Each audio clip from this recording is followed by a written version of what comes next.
One of the phrases that we hear as a staple of political rhetoric is, if we can put a man on the moon, ... And usually what follows is somebody's trying to get funding for some housing program, or they're trying to fix homelessness, or they're trying to do something domestically in society. And they use the man on the moon analogy to suggest that if we can do that, surely we can do this. And so the concept of the man on the moon, the successful project of NASA, the Aeronautics and Space Administration, to put men on the moon, that has now become almost the reference point, the case study of, you may say, government success. Why?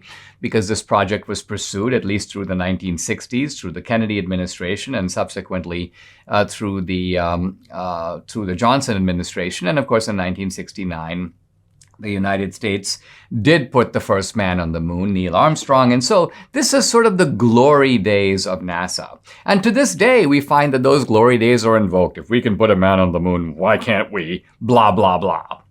Now, there's a very interesting article in Commentary which talks about, well, they call it good NASA, bad NASA. And they point out that for every achievement that you can say about NASA, you've got to recognize that there's a lot of bad stuff that has happened with NASA also. So for example, NASA was indeed successful, a huge and, by the way, very expensive operation to put a man on the moon. I didn't realize this, but it's pointed out in this article, 400,000 people worked on this project. And it consumed over 4% of the federal budget over a decade. So think about that. This was a substantial commitment and allocation to do that. And it was successful, and was it worth it? I would say perhaps yes, because just the idea of human beings, really for the first time in history, being able to sort of leave this planet and set foot on the moon, I mean, that does represent some kind of human accomplishment. Not in utilitarian terms. You could have, well, what do we get out of it? Some moon rocks, really? But looked at it from the point of view of the human imagination and human aspiration, okay, that was a NASA accomplishment. But one can step back and say, what has NASA done since then? I mean, here's NASA, this heavily funded agency, and what have they actually done, if you had to put your finger on it, in the last, let's say, 50 years? Well, it turns out they've done, I'd say a little. They've done some things. They've done some space telescopes. They've done some Mars rovers. And none of this, by the way, is to imply that there aren't, brilliant and smart people and scientists and technicians working at NASA. Of course there are. But NASA has had also a lot of failures, one on top of the other. And if you really look at why NASA has had these failures, you begin to realize that they've had these failures not because of NASA by itself, but because of the way in which NASA has been viewed by the Congress as nothing more than a kind of boondoggle, as a jobs program, as a way to bring, you may say, pork to various congressmen and senators' home districts. And so NASA would come up with these ideas, and typically very expensive ideas. Now, we know they're very expensive. You might say, well, space is expensive, Dinesh. If you want to put boosters, rockets, send people into space, it's going to cost a whole lot of money.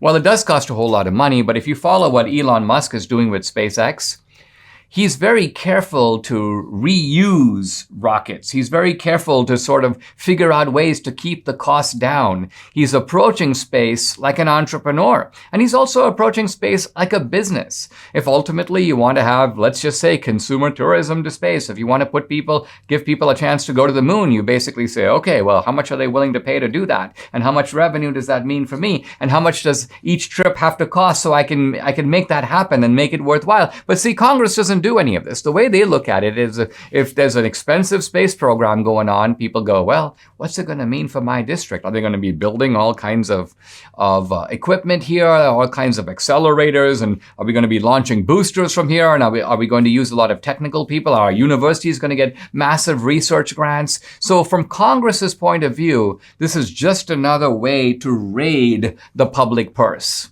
And the net effect of it is not only to waste a whole bunch of money, your money and my money, by the way, but also at the end of it to say, well, NASA seems to have forgotten to do what it once knew how to do well, which is to fly people into space. NASA now realizes that it's so costly for NASA to do that NASA's actually better off cutting a deal with Elon Musk and maybe later with Jeff Bezos and say, listen, you do it. We'll pay you to do it. So ultimately what's happening is that these private entrepreneurs and tycoons are kind of moving ahead of NASA in the space business. There's a kind of parallel to this, by the way, and that is when the government decided to sequence the human genome, the so-called Human Genome Project, by the way, headed by Francis Collins, who has been one of Fauci's sidekicks in the COVID issue.